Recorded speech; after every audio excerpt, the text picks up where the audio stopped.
พระรุ่นนี้เอาการเมืองแล้วนะในเมื่อเจ้าขึ้นเวทีการเมืองธรรมดามันสาดน้ำใส่กันมาบอกแกงก้อนขี่ใส่กันก็หลายเติบแล้วในเมื่อมันเกลียดชังกันแล้วอันนี้ต้องเบิ้งเริ่มต้นจากไสท่าทีของไผตั้งแต่ก่อนถ้ำนี่ก็ไปก้มกราบสันตะปะปาเม่นบ่ล่ะอันนี้ข้าพเจ้าเห็นนะแต่เมื่อสันตะปะปาเอาท่าทีการเมืองที่มันเป็นทำลายถ้ำแล้วถ้ำมันก็เอาขึ้นแล้วเนาะการฉกกันนี่นะเจ้าเตะมาขอเตะไปมันของธรรมดาเด้มันบ่เลือกพระเลือกเจ้าเด้ข้าพเจ้าเห็นพระตีโยมเห็นโยมตีพระก็เห็นนะข้าพเจ้าเห็นนะพระลาวพระศาสนานี่นะพระตีพระข้าพเจ้าก็เห็นนะพี่น้องโมแมนบอกโมแมนบอกศาสนาพุทธข้าพเจ้าเห็นพระตีพระนี่นะดังนั้นการเมืองในแต่ละระบบเขาจะทำลายชื่อเสียงเขาเจ้ามาสอนทางการเมืองตรงกันข้ามทางการเมืองเจ้าเกี่ยวข้องการเมืองแน่นอนเขาก็ต้องเอาขึ้นไปผิดหรือถูกเป็นเรื่องนึงเวลาคนมันบ้ามามันก็ตีเจ้าแล้วเพราะเจ้าทำลายชื่อเสียงเขาดิเจ้าอาศัยว่าเป็นพระเป็นเจ้าแล้วว่าวใส่อันนั้นทางการเมืองเขาเสียแหมเจ้าสิว่าแต่ทำพิษอย่างเดียวข้าพเจ้าเบื้องนี้เริ่มต้นสันตะปะปาก็เอาท่าทีคัดขวางแต่ทำผิดแล้วข้าพเจ้าบริติดตามลายดอกแต่หูจักท่าที่ของสันตะปะปาองค์นี้ก็ส่วนทางไหนบ่ได้เหมือนว่าอันสังปนเดอร์ยังนิ่มกว่าได้องค์นี้โบแมนได้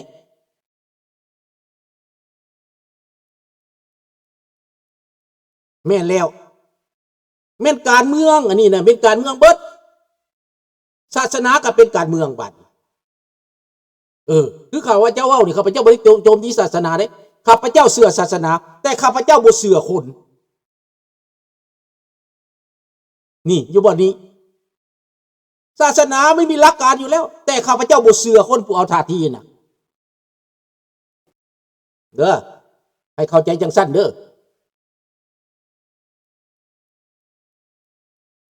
แต่ศาสนาก็บ่แม่นดีมาตลอดคุณน่ะแม่นบ่แต่ตราเจ้าแปลกๆหมู่ขอยิถามเจ้าในวัดที่กั้งน่ะนะเจ้าทวนขึ้นไปอีก30-40 ปีขึ้นหลังเอาเด็กน้อยไปกักขังไว้แล้วชายมาเลสเตอร์นะไปขึ้นบนไปบ่มีบ่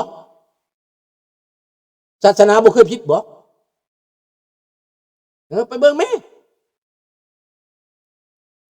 เอาเด็กน้อยผู้ชายไปขังไว้แล้วไปเฮ็ดหยังล่ะแหนคันสิเว้าขึ้นมาน่ะเจ้าก็ผิดคือกันมีความผิดคือกันศาสนาก็ได้เป็นคนขอโทษกันบ่หยุดบ่เศร้าเท่าเดียวนี้ตัวอันนี้ข้าพเจ้าสิเว้าให้ฟังความชั่วความเลวมันมีอยู่ทุกมองทุกที่พี่น้อง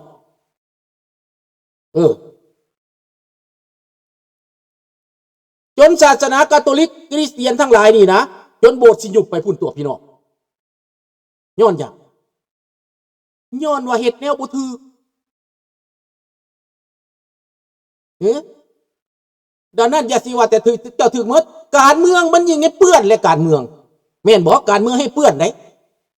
ดังนั้นถ้าเฮาเป็นศาสนานี่เฮาอย่าเกี่ยวการเมืองซะถ้าที่การเมืองเจ้าเอาโลดเจ้าอยากไปโปรดมนุษย์ตัวใดเจ้าอยากไปโปรดโลกตัวใดเจ้าไปแต่เจ้าอย่าเอาท่าที่การเมืองเจ้าอย่าไปแขวะประเทศนั้นแขวะประเทศนี้เจ้าอย่าไปแขวะผู้นำทางการเมืองเขาเจ้าอย่าไปสอนเขาผู้นำการเมืองนี่อย่าไปเตะหมามันก็กัดอย่าไปทำลายคนก็ด่าแม่นบ่รัตรา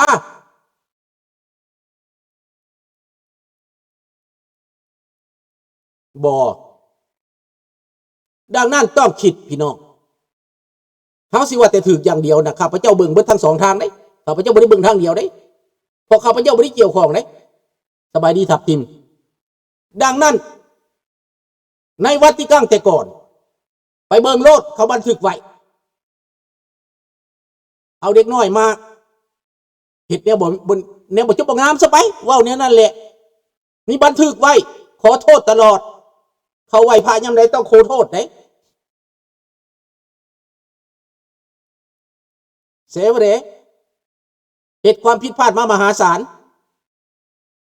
บาดนี้สิมาลินการเมืองบาดนี้น่ะสิมาด่าการเมืองโอ้แม่นอยู่เจ้าเป็นพระนั่นแต่เจ้าสิมาลินการเมืองเจ้าสิมาเอาท่าที่การเมืองกันน่ะให้เจ้าปกให้เจ้าสวดมนต์ให้มันคุ้มครองเบิดโลกให้มีสันติภาพนะโอเคน้ำมันนั่นศาสนาพุทธผู้ลินไม่ออกก็มีอยู่บ้านข้าพเจ้าจับได้พวกอันนี้ข้าพเจ้ายังน้อยเด้ไปนอนแล้วไม่ออกป่าญาฆ่าติงแผลแม่นย่างอันนี้น่ะไทยบ้านโตเฮือนลงมาตีกองลืมจับซิกเลยได้อยู่แถวบ้านข้าพเจ้าได้จับซิกเลยในแถวบ้านจับซิกเลยได้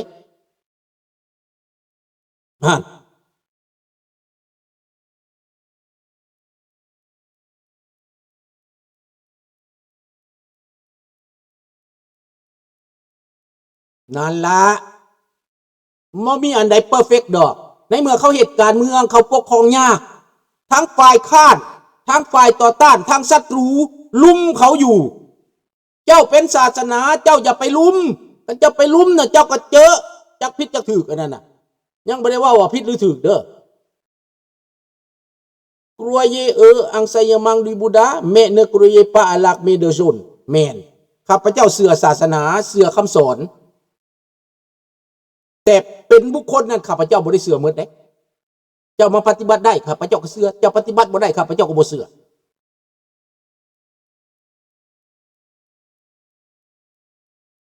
นี่ดังนั้นพี่น้องในเมื่อหาพระเจ้าเห็นเวทีการเมืองนี่เขาห้องว่ากูเดติอาร์ตนักข่าวก็สวยไส้ตัวนี้โจมตีไปโจมตีมาเพื่อทำลายบุคคลเขาแห้งใส่ไฟยังตื่นเจียกันไปอีกนี่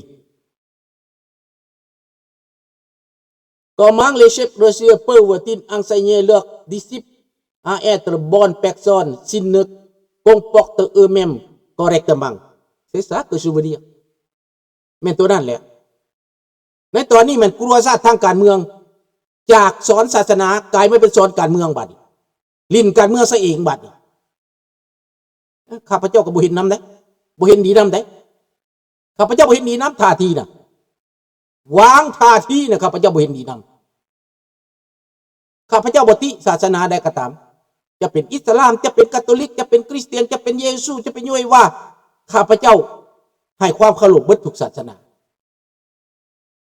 แม้แต่อิสลามข้าพเจ้าก็ให้ความเคารพศาสนาบ่ได้เกลียดชังหยังแต่ถ้าเจ้าปฏิบัติท่าที่บ่ถูกข้าพเจ้าบ่นำบ่เห็นดีนำ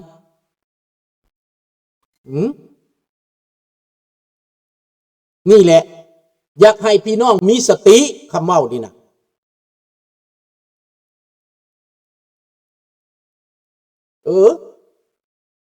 มีความซื่อสัตย์มีความยุติธรรมอยู่ในใจไหว้วอนหาสิ่งที่มันดีมันถูกอันนี้ข้าพเจ้าเห็นนะแต่เอาท่าที่ขวางกาดไปจังซี่นะตอบไปจังซี่นะหมายความว่ามันออกจากฮีดเลยได้พี่น้องข้าพเจ้านึกถึงต่อความตอนเพิ่นสัวได้บาดนี้ถามว่าขณะที่พูดผ่านมาอีก30 ปี40 ปี20 ปีขึ้นหลังน่ะเขาไปขังเด็กน้อยไว้แล้วไปข่มขืนเขาน่ะตัวนั้นล่างอีก100 ปีก็บอกเห็นบ่ไหนจงจื้อไว้เด้อเรื่องเหล่านี้มันบ่แม่นว่ามันบ่แม่นบวชแล้วมันถูกเบิดบ่แม่นได้เอาท่าที่บ่ถูกก็บ่ถูกจะมาเกี่ยวข้องกับการเมืองเขาก็ฟาดเจ้าแหละสาดน้ำใส่กัน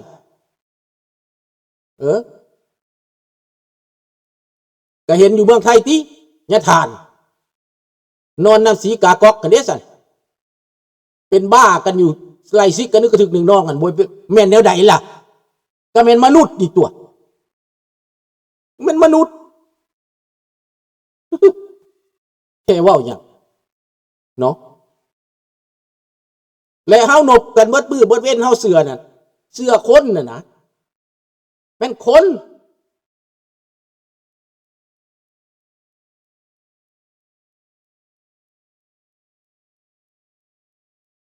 ถูกต้องน้องธนาพรล้มล้างระบบการปกครองในลาวล้มล้างพระมหากษัตริย์ในลาวถ้าแม่นพวกศาสนาแม่นแม่นม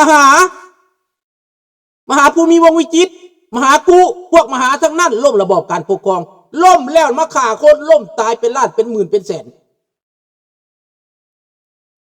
เห็นบ่ล่ะเอาระบอบนี้มาแหละศาสนาเอาเข้ามาได้แล้วไปห้ามใส่ศาสนาอีกในบาดนี้ทำอิฐเข้ามาปุ๊บมันปราบศาสนาปราบบุลงเพราะว่าศาสนาในลาวมีทุกบาทปราบบุลงในเพื่อปราบบุลงมาสวยใส่บาดนี้นะมาหมุนใส่ใส่ศาสนาเป็นเครื่องมือบาดนี้นี่แหละดังนั้นพี่น้องต้องขึ้นได้เขาต้องได้ขึ้นนักแหละ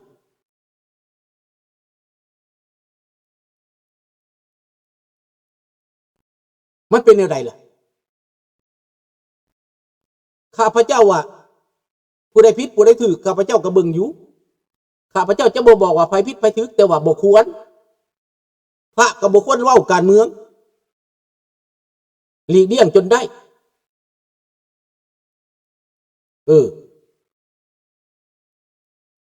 หนีคันบ่อยากมีปัญหาคันบ่อยากถูกโจมตีขึ้นไป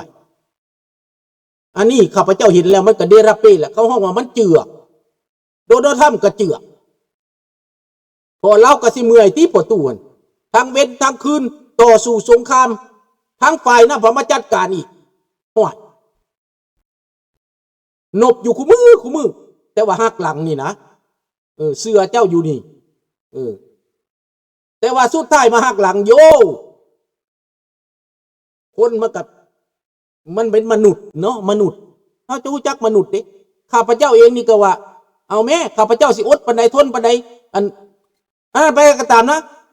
เฮ็ดอยู่บ่หยุดบ่เศร้านี่มันฟาดคือกันในมันบ่ล่ะแม่นบ่พญาครุฑที่เป็นจังซั่นไดในเมื่ออดทนจนอดบ่ไหวแล้วมันก็ฟาดคืนตัวคนเอา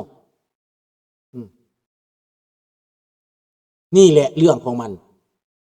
แล้วถ้าบ่ท่านขึ้นมาอำนาจนะเขาสั่งตั้งแต่บ่ท่านขึ้นมาพุ่นขึ้นมาแล้วเขาแห่งสั่งได้อำนาจเขาแห่งสั่งพอมันขัดผลประโยชน์เขาเท่านี้จบ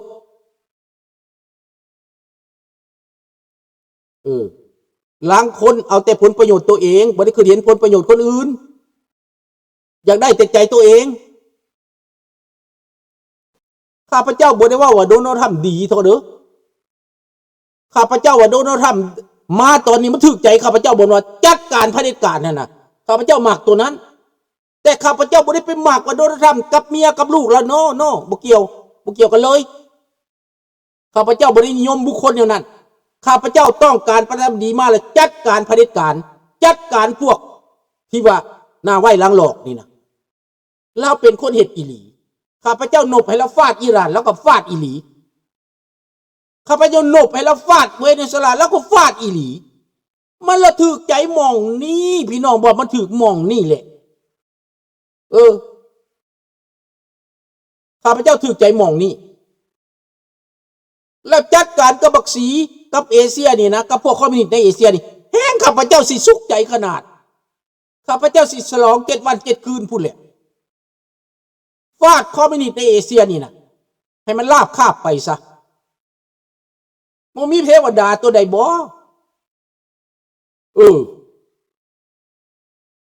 ข้าพเจ้าก็คือเห็นว่าโดนัลด์ทรัมป์นี่แหละสิเฮ็ดกับพวกนี้นะสิร่วมมือกับญี่ปุ่นร่วมมือกับเกาหลีใต้ร่วมมือกับอินโดนีเซียร่วมมือกับบุนี่เพื่อเฮ็ดให้อำนาจมืดอำนาจเผด็จการในเอเชียมันเปลี่ยนไป